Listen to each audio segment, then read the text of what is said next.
రాష్ట్రపతి ఎన్నిక పోలింగ్ ప్రారంభమైంది. ఓటు వేసేందుకు ప్రజాప్రతినిధులు ఆయా అసెంబ్లీలకు వస్తున్నారు. పోలింగ్ కోసం ఏపీ, తెలంగాణతో పాటు దేశవ్యాప్తంగా మొత్తం 32 పోలింగ్ కేంద్రాలను ఏర్పాటు చేసింది ఈసీ. రాష్ట్రపతిని ఎన్నుకునేందుకు మొత్తం 4896 మంది ప్రజాప్రతినిధులు ఓటు వేయనున్నారు. ఈ ఎన్నికల్లో ఎన్డీఏ తరపు రామ్నాథ్ కోవింద్, యూపీఏ తరపున మీరా కుమార్ బరిలో ఉన్నారు. టీఆర్ఎస్ ఎమ్మెల్యేలు అసెంబ్లీకి చేరుకున్నారు. తెలంగాణ భవన్ నుంచి ప్రత్యేక బస్సులో ఎమ్మెల్యేలు అసెంబ్లీకి చేరుకున్నారు. కేటీఆర్ సారథ్యంలో ఎమ్మెల్యేలు, మంత్రులు శాసనసభకు చేరుకున్నారు.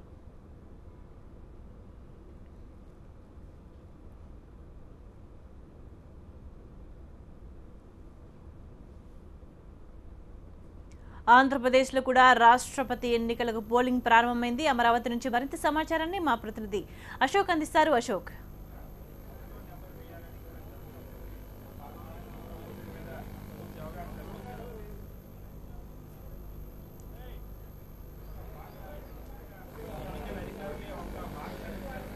దాదాపుగా తెలుగుదేశం పార్టీ ఎమ్మెల్యేలు ఓటు వేయటం అనేది దాదాపు పూర్తయిందని చెప్పాలి. తొలి vote AP CM Chandrababu Naidu వేశారు. రెండో vote AP speaker Kodela Sivaprasadarao వేశారు. మొత్తం మిగిలిన ఎమ్మెల్యేలంతా కూడా వరుస క్రమంలో వేశారు.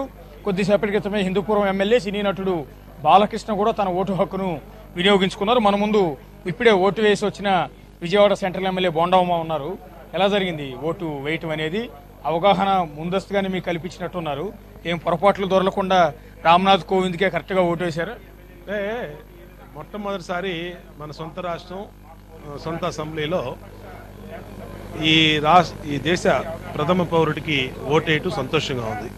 ఇది జనరల్ ఓటింగ్ సిస్టమ్ లాగా ఉండదు. దీనికి కొన్ని ఏమాత్రం చిన్న డీవియేషన్ వచ్చినా సరే ఓటు ఇన్వాలిడ్ అయ్యే ప్రమాదం ఉంది. దానికోసమే ముందు మాకు అవగాహన కల్పించారు. ఆ అవగాహన మాకు చెప్పిన దాని ప్రకారం కరెక్ట్గా వేసాం. మాకు చాలా సంతోషంగా ఉంది. ఎందుకంటే ఫస్ట్ టైం ఎమ్మెల్యేలు మేము ఫస్ట్ టైము దేశ ప్రథమ పౌరుడు ఎన్నికల్లో పాల్గొనటం, ఆయనకు ఓటేయటం, అలాగే భారతదేశంలో ఏ అసెంబ్లీలో లేనటువంటి విధంగా ఉన్నటువంటి 175 మంది కూడా ఒకే అభ్యర్థికి ఓటేయటం అనేది, మద్దతు తెలపడం అనేది కూడా జరిగింది. ఓటేయటం కూడా ఓటేస్తామని చెప్పి అనటం కూడా జరిగింది. ఇప్పుడు 175 మంది శాసనసభ్యులు అలాగే ఒక పార్లమెంట్ సభ్యులు కూడా ఇక్కడ ఓటు వినియోగించుకుంటా ఉన్నారు. ఇప్పుడే ముఖ్యమంత్రి గారిది, చంద్రబాబు గారిది, స్పీకర్ గారిది అయిపోయింది. ఇంకా ఎమ్మెల్యేలందరం కూడా ఇంకొక గంటలో అరగంటలోనే ఈ కార్యక్రమం అంతా కూడా పూర్తవుద్ది.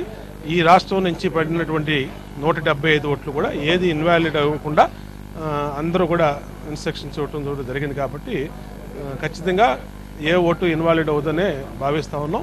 అందరం కూడా పర్ఫెక్ట్గా వేసాం. మొట్టమొదటి మాకు ఇది తొలి అనుభవం కాబట్టి చెప్పిన విధంగా చక్కగా పోలింగ్లో పాల్గొనడం సంతోషంగా.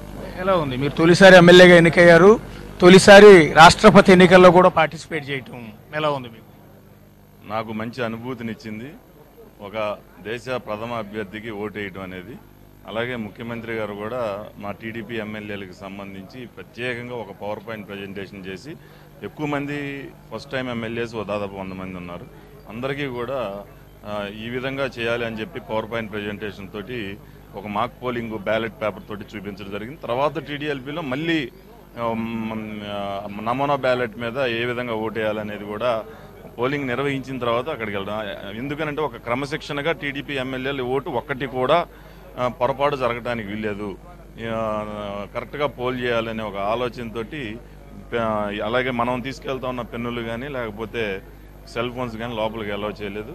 వారిచ్చిన పెన్ తోటి చక్కగా అందరం కూడా ఈ మొట్టమొదటిసారిగా విజయవాడలో, అమరావతిలో మొట్టమొదటి ప్రాధాన్యత గల ఈ సచివాలయంలో ఇక్కడ 174 మంది ఎమ్మెల్యేలు, అంటే నంద్యాల ఆపోతే 174 మంది ఎమ్మెల్యేలు కూడా ఒకే అభ్యర్థికి ఓటేయటం అనేది కూడా విశేషం.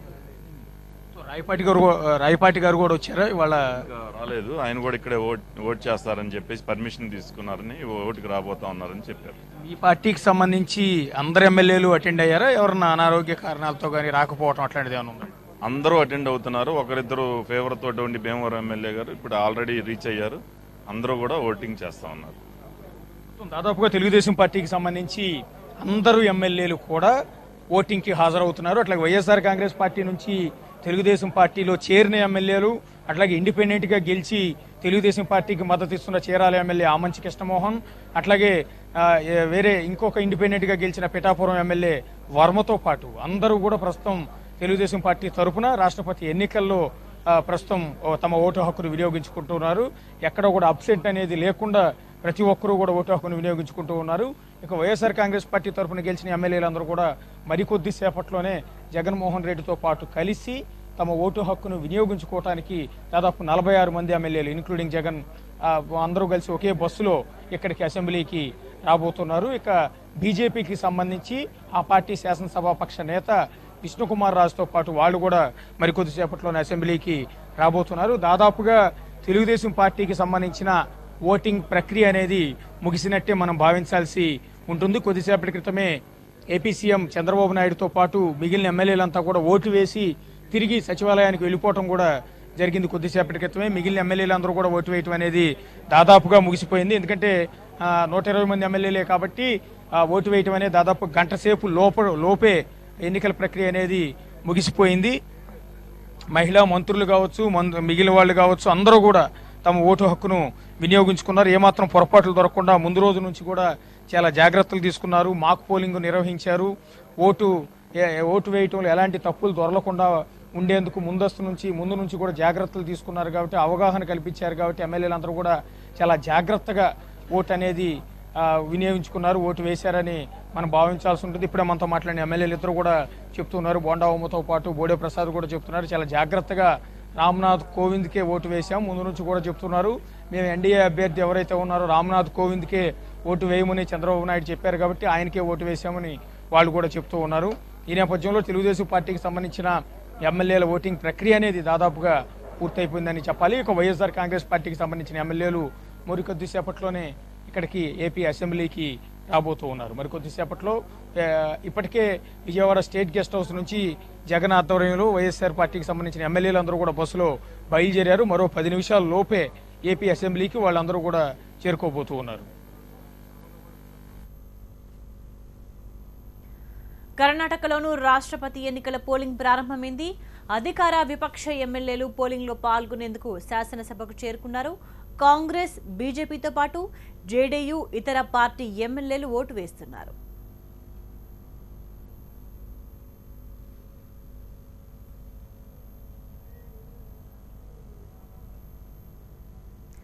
వివిధ రాష్ట్రాలు, కేంద్రపాలిత ప్రాంతాల ఎమ్మెల్యేలు, ఎంపీలు ఓటింగ్లో పాల్గొంటారు. మొత్తం 4120 మంది ఎమ్మెల్యేలు, 543 మంది లోక్సభ ఎంపీలు, 233 మంది రాజ్యసభ ఎంపీలు ఓటేస్తారు. ఈ ఎన్నికల్లో నామినేటెడ్ ఎంపీలకు, శాసనమండలి సభ్యులకు ఓటు హక్కు లేదు. ఈ ఎన్నికల్లో ఎంపీలు, ఎమ్మెల్యేల ఓట్ల విలువను ఎలక్టోరల్స్గా లెక్కిస్తారు. మొత్తం 4896 మంది ఎంపీలు, ఎమ్మెల్యేల ఎలక్టోరల్ విలువ 10,98,903 ఓట్లు. ఈ ఎన్నికల్లో ఒక్కో ఎంపీ ఎలక్టోరల్ విలువ 708 కాగా ఎమ్మెల్యేల ఓటు విలువ రాష్ట్రాన్ని బట్టి మారుతుంది. ఏపీలో ఎమ్మెల్యే ఓటు విలువ 159గా ఉంటే తెలంగాణలో 132గా ఉంది. అయితే ఇందులో 50% ఎలక్టోరల్ ఓట్లను ఎవరూ దక్కించుకుంటే వాళ్లే రాష్ట్రపతి ఎన్నికల్లో గెలిచినట్టు. ప్రస్తుతానికి ఎన్డీఏ అభ్యర్థి రామ్నాథ్ కోవింద్కే ఎక్కువ బలం ఉంది. ఎన్డీఏ పక్షాలతో పాటు వివిధ పార్టీలు కోవింద్కు మద్దతిస్తున్నాయి.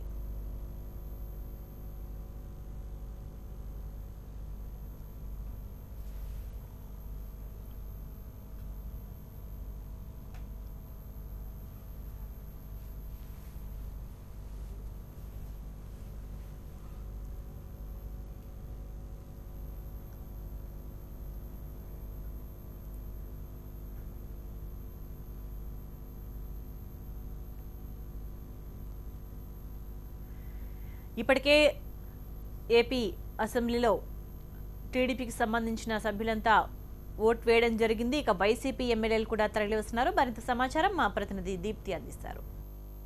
14th president of India elections కోసం బయలుదేరారు వైసీపీ నేతలందరూ. విజయవాడ స్టేట్ గెస్ట్ హౌస్ నుంచి ప్రస్తుతం మనతో వైసీపీ ఎమ్మెల్యే రోజా ఉన్నారు. ఒకసారి మాట్లాడదాం.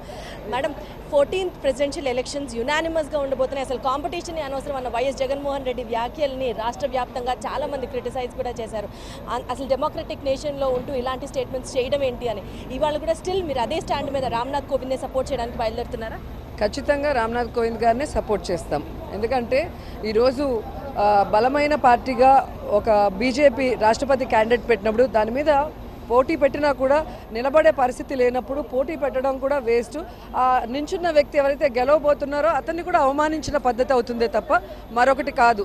ఎందుకంటే అసెంబ్లీ స్పీకర్ని ఎన్నుకున్న విధం కూడా మీరు చూశారు. మరి ఏ విధంగా అయితే కోడెల శివప్రసాద్ గారిని పెట్టినప్పుడు మేము అందరం కూడా సపోర్ట్ చేశాం. మాకు వ్యతిరేకమైన పార్టీ అయినా కూడా, మాకు అపోజిట్ పార్టీ అయినా కూడా అది ఒక గౌరవమైన పదవి కాబట్టి దానికి పోటీ పెట్టడం వల్ల ఉపయోగం లేదు కాబట్టి అతన్ని గౌరవించాలనే సపోర్ట్ చేయడం జరిగింది. ఇప్పుడు కూడా సేమ్ థింగ్. అలాగే మనతో గిడ్డి ఈశ్వరి ఉన్నారు, ఒకసారి ఆవిడతో కూడా మాట్లాడదాం.